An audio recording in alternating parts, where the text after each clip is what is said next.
네, 금요일에 잠금 해제 시작합니다. 금요일 오늘 우리 시장은 어제 간밤에 미국 증시의 휴장 속에서 진행이 되고 있는데요. 장 초반에 환율이 좀 눌리는 모습을 보여줬는데 일단은 조금 조심스러운 모습도 한편으로는 감지가 되고 있습니다. 자, 금요일에 잠금 해제 이분과 함께 볼게요. KB증권 프라임클럽 유영화 과장님 나오셨습니다. 과장님 어서 오세요. 안녕하십니까? 네, 잠시 후에 과장님과 오늘의 종목들 이야기 나눠보겠고요. 머니맵 간단히 살펴보고 오겠습니다.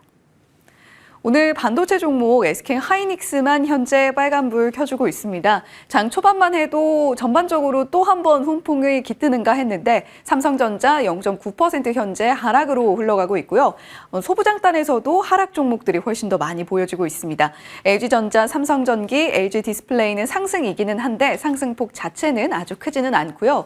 2차 전지 쪽이 오늘 조금 표정이 많이 어둡네요. 어제 급등이 시현됐던 에코프로비엠 7% 넘는 급락세로 현재 시연이 되고 있고요. LG에너지솔루션 실적 발표 이후에 오늘 2.65% 하락 흐름 나타내고 있습니다. 삼성 SDI도 2%대, 엔캠, LNF 4에서 5%대 낙폭 보여주고 있기 때문에 2차 전지 섹터 오늘 어떻게 좀 대응을 해야 될까 좀 어지러운 오늘이긴 합니다. 자동차 섹터가 굉장히 강한데요. 현대차 4.93%, 기아 2% 강세입니다. 부품주까지도 상승 흐름이 함께 깃들면서 엔비디아의 힘이 이렇게나 세구나 또 한번 확인을 시켜주고 있고요. 금융주들 전반적으로 나쁘지 않은 표정 가운데 게임 엔터 쪽 크래프톤이 3.22%, 건설 기계 쪽에서 두산 에너빌리티, 원전주들 힘을 내주고 있습니다.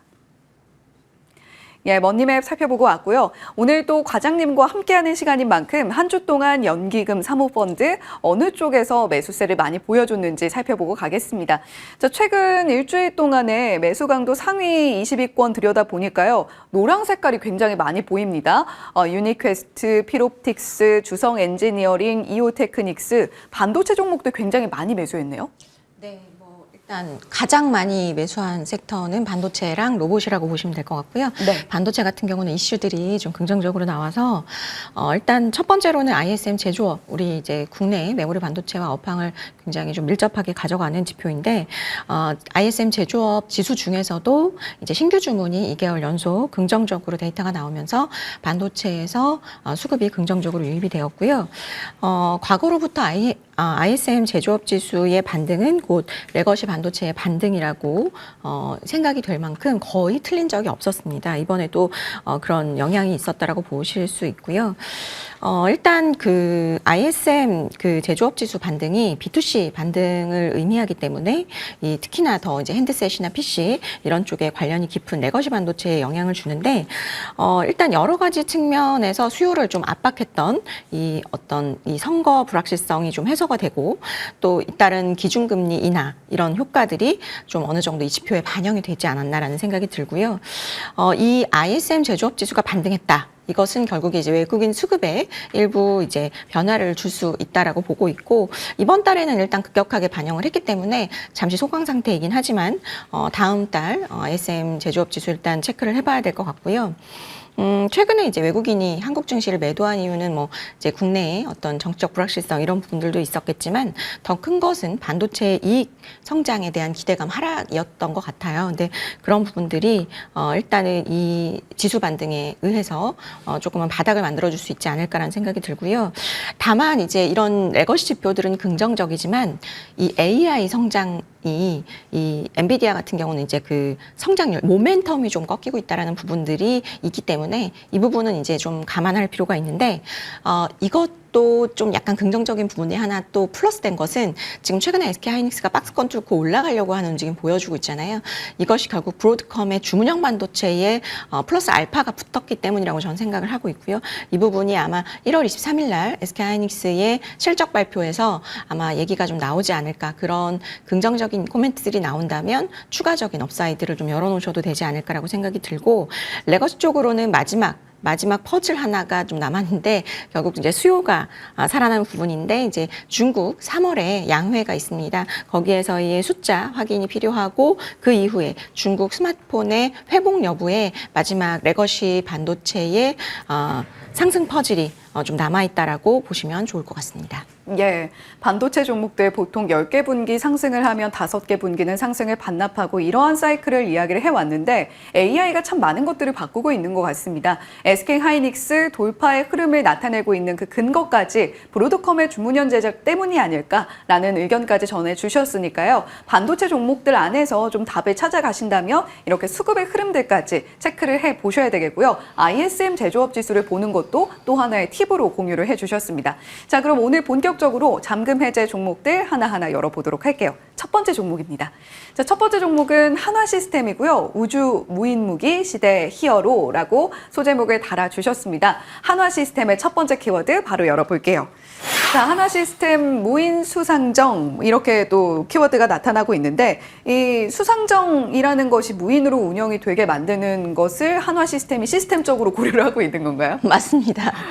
일단 그 한화 시스템이 사실 이제 트럼프 정부 들어서가지고 그러니까 당선되고 나서 트럼프 트레이드로 상당히 많이 올랐다가 이제 이제 방산주들 조정 받으면서 가같이 조정을 받았는데 저는 이번에 이제 한화 시스템의 이런 조정 시기를 좀 잘 보셔서 이 종목이 결국 우주 그리고 이제 무인무기 시대에 저는 좀 두각을 나타낼 수 있는 종목이라고 보기 때문에 첫 번째로는 이제 우주와 무인무기 시대 두 개 중에서 이제 무인 수상정을 좀 보실 필요가 있을 것 같고요.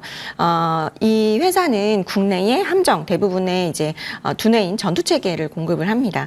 해양 시스템과 적외도 통신위성 관련 기술을 융합해서 군집 무인 수상정의 개발을 이제 선도하는 기업이라고 보시면 될 것 같고 이미 이제 육상이라든지 공중전에서는 다들 이제 좋아하시는 드론, 드론과 같이 해상에서도 이제 이 무인 함정의 활용성이 상당히 이제 높아질 거고 관심도도 올라갈 거라고 판단을 하는데 이 육상에 비해서 사실 그 작전 반경이 해상은 더 넓습니다. 그렇기 때문에 여러 대의 무인 함정을 효과적으로 이제 운용하고 통제하기 위해서는 위성통신 기술이 상당히 중요한데 이런 기술들을 동사가 가지고 있다고 보시면 되고요. 방위상업청은 동사의 23년도에 대드론 통합체계 최초 전력화 사업을 발주를 했고요. 여기에 이제 그 핵심 기술인 탐지 레이더라든지 이런 기술들이 아마 이제 포함이 되게 될 것 같습니다. 이제 플랫폼이나 체계 업체가 아닌 어떤 한계에 부딪히면서 좀 그 상단의 캡이 좀 씌워져 있었는데 결국 이제 앞으로 이 무인 체계의 무기화 이런 부분들의 중요성이 높아지면서 저는 동사가 좀 수혜로 올라올 수 있다라고 보고 있고요. 앞으로도 계속해서 이런 부분들에 대한 수주 소식이 좀 기대가 되는 사항이라고 말씀을 드릴 수 있을 것 같아요. 네, 최근에 글로벌 방산의 트렌드는 점차적으로 소형화되는 것이 아닌가 싶습니다. 거기다가 한화 시스템은 드론 쪽뿐만이 아니라 이렇게 무인 수상정을 통해서 바다에서도 활동 영역을 넓히면서 주목을 받아볼 가능성이 있다라고 언급을 해주신 건데요. 자, 두 번째 키워드로 바로 이어가 볼게요. 자, 앞서서 드론에 대한 이야기도 해주셨는데 우주 테마에서도 한화 시스템이 주목할 만하다고요? 네. 그 방산업체로는 아까 말씀드렸듯이 이제 세트 업체의 어떤 후속 지원을 하는 그런 이 이미지 때문에 조금은 넥스트 약간 이렇게 좀 밀리는 감이 있긴 했지만 국내 우주 산업에서는 저는 동사가 참 핵심적인 위치를 하고 있다라고 보고 있고요. 위성 탑재체를 시작으로 해가지고 위성통신, 그다음에 안테나, 위성 제작 다양한 분야로 포트폴리오를 가지고 있고요.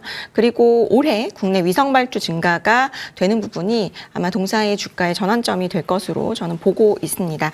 위성용 전자 광학 같은 것들, 그리고 적외선 센서 이런 것들, 그리고 되게 중요한 고성능 영상 레이더 같은 것들이 동시에 이런 것들을 공급할 수 있는 유일한 국내 유일한 업체라고 볼 수 있을 것 같고요. 일단은 그 23년 말이죠. 원앱과 적외도 통신 위성의 서비스 유통 계약을 체결을 했고요. 정부의 국경 간 공급 협정 승인을 위한 이게 수순이라고 이제 좀 보고 있습니다. 결국 이제 원앱이라는 기업이 세계 3대 위성통신 기업인 유텔셋과 합병을 해서 이제 알래스카나 캐나다 지역 쪽으로 시작을 해가지고 서비스를 런칭을 했고 결국 한화 시스템이 주요 파트너사로 앞으로 이제 직접 발사도 계획을 하고 있고 적외도 위성 연계도 기대가 되기 때문에 이런 부분들에 있어서 계속해서 우주 쪽에서 아무래도 이제 스페이스X가 계속해서 좀 주목을 받을 시기가 저는 도래하고 있다라고 보기 때문에 이런 부분에 있어서 국내에서는 좀 수혜주로 좀 꼽힐 수 있다라고 보고 있습니다. 예.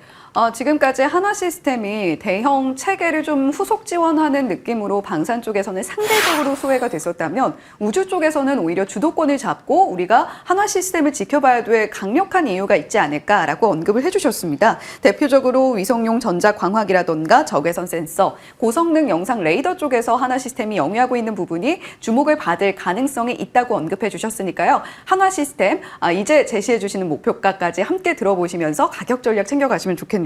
자, 목표가 어떻게 잡아볼까요? 1차는 하나시스템 3만 원 제시해드리고요. 손절가는 2만 원 제시하겠습니다. 예, 한화시스템의 목표가 3만 원 잡아주셨으니까요. 앞으로 한화시스템의 이 방산을 넘어서 우주까지 가지고 있는 확장성을 한번 같이 주목을 해보시면 좋을 것 같습니다. 자, 두 번째 잠금 해제 종목으로 이어가 볼게요. 이번 종목은 카페24입니다. 유튜브의 영향력 확장이라는 소제목이 붙어 있고요. 첫 번째 키워드부터 열어볼게요. 자, 카페24의 첫 번째 키워드 유튜브 검색입니다. 요즘에 뭐 유튜브를 통해서 뭐 물건도 팔고 여러 가지 좀 연동되는 부분들이 많은 것 같은데 카페24가 직접적인 수혜주로 많이 언급이 되고 있는 것 같아요. 네, 일단 저는 유튜브에 주목을 해야 된다고 보는데 우리 실생활에서 우리가 이제 그 어떤 검색을 할 때 예전에는 좀 네이버를 많이 검색했던 것 같은데 지금도 일부는 네이버를 하시는데 물품을 구매하고 후기 같은 것들을 볼 때 유튜브 후기를 좀 많이 보시는 것 같아요. 그래서 우리 실생활에서 유튜브가 검색 엔진으로서 굉장히 많이 활용이 되고 있다는 부분에서 저는 주목할 필요가 있고 여전히 네이버가 1등이지만 급격하게 유튜브가 따라잡고 있다는 부분을 저는 좀 주목을 했고요. 그리고 또 추가적으로는 이제 SNS의 영향력이 저는 되게 중요한데 결국 인플루언서들이 굉장히 이제 후기라든지 이런 걸 얘기를 했을 때 우리가 구매를 하는 부분에 있어서 굉장히 좀 영향력을 미치고 있다는 부분도 저는 하나 포인트가 될 수 있을 것 같고요.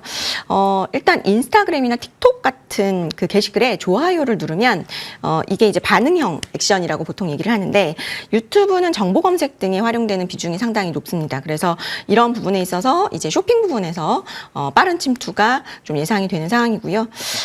일단 동영상 리뷰가 일단은 왜 신뢰감이 있냐라고 본다면 이게 위변조가 어렵다라고 사람들이 인식을 하는 거예요. 그래서 이게 이제 좀 고객들에게 신뢰감을 좀 높여주는 그런 상황이고 그래서 이커머스의 플랫폼 후기라든지 뭐 블로그의 이제 리뷰 같은 것들은 밑에 보면은 뭐 누구 협찬입니다 뭐 이런 얘기들이 있기 때문에 결국 이제 이 유튜브와 같은 동영상 리뷰가 기존의 블로그나 이런 후기보다 구매에 미치는 영향이 6배 가량 높다라고 합니다. 그렇기 때문에 이런 부분에 있어서 바로 쇼핑으로 연계될 수 있는 이 기능을 구현하는 카페24가 저는 좀 수혜가 될 수 있다라고 보고 있고요.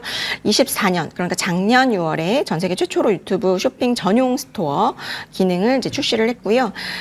이런 부분들이 아무래도 좀 저는 카페24를 주목해 봐야 하는 이유라고 생각을 하고 있습니다. 예.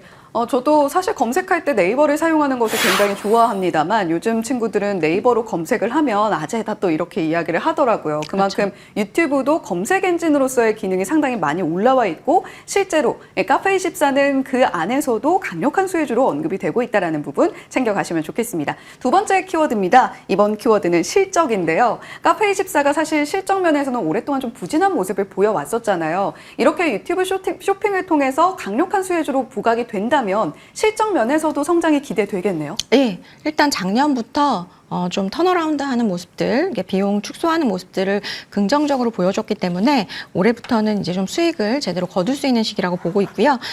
일단 그 유튜브 연동 사업 런칭하는 데 있어서 기존의 인력과 시스템을 최대한 이제 활용했기 때문에 사실 추가적인 비용 지출은 크게 없는 상황입니다. 이제는 좀 결실을 거두는 해라고 보시면 될 것 같고요. 올해 국내 라이브 커머스 시장은 한 6조에서 7조 규모로 예상이 되고요. 유튜브 쇼핑 시장의 침투율은 올해 기준으로 해서 한 8에서 9% 정도까지 올라올 것으로 판단이 되고 2030년이죠. 앞으로 이제 뭐 한 5년 정도 남았는데 5년 정도 이후까지는 한 30%까지 증가할 것입니다. 그런데 이 상승에 이 성장에 궤를 갖출 수 있는 기업이 이제 카페24라고 저는 보고 있고요. 수년간 이제 그 구조조정의 노력, 뭐 이제 인력 재배치라든지 비용 절감 노력을 통해서 어려운 이제 환경 속에서도 굉장히 이제 사업 효율화를 계속해서 지금 진행을 해왔기 때문에 올해 기준으로는 저는 이제 매출액은 한 3,300억 정도, 그리고 영업이익은 370억 정도의 긍정적인 어떤 그런 실적 성장을 좀 보여줄 수 있다라고 저는 보고 있고요. 아무래도 이제 내수가 좋지 않습니다. 그렇기 때문에 불황이 지속될 가능성은 좀 여전히 있지만 그래도 동사의 유튜브를 활용한 라이브 커머스 같은 경우는 어려운 저성장 속에서도 좀 성장을 해낼 수 있는 요소라고 보기 때문에 저는 오히려 어두울 때 더 빛나는 또 섹터가 될 수 있지 않을까라고 보고 있습니다. 예, 어두울 때 더 빛나는 종목이 될 수 있지 않을까 또 이런 이야기를 해주셨습니다. 내수 경기 불황에 대한 이야기가 계속해서 나오고 있습니다만 우리가 소소한 물건들 사는 것은 사실 그렇게 게을리하지는 않는 것 같아요. 카페24 목표가 어떻게 잡아볼까요? 네, 일단 1차 목표가는 45,000원 말씀드리고요. 손절가는 31,500원 말씀드리겠습니다. 예, 카페24 목표가 45,000원, 손절가로는 31,500원 잡아주셨으니까요. 본격적인 실적 턴어라운드를 통해서 앞으로 더욱더 큰 성장이 기대되는 카페24 목표가까지 챙겨가시면 좋겠습니다. 지금까지 KB증권 프라임클럽 유영화 과장님과 금요일에 잠금 해제 함께했습니다. 오늘 말씀 고맙습니다.